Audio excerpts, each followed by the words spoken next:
Very happy to say that we have just finished our EMEA Summit 2025.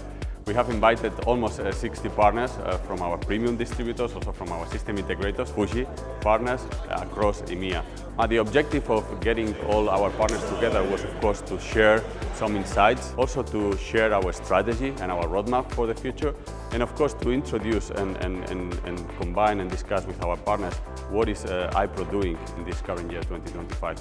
One of the important points for us is the introduction of our Made in Japan lineup, which is a demand that we are trying to emphasize in the market. And we are very proud to say that from October this year, our factory in Japan will become the core factory where we're going to keep pushing and increasing the production for the future of iPro.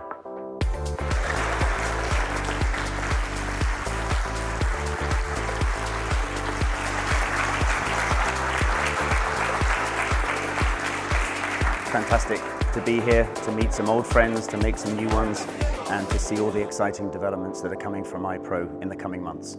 Looking forward to see you in 2026.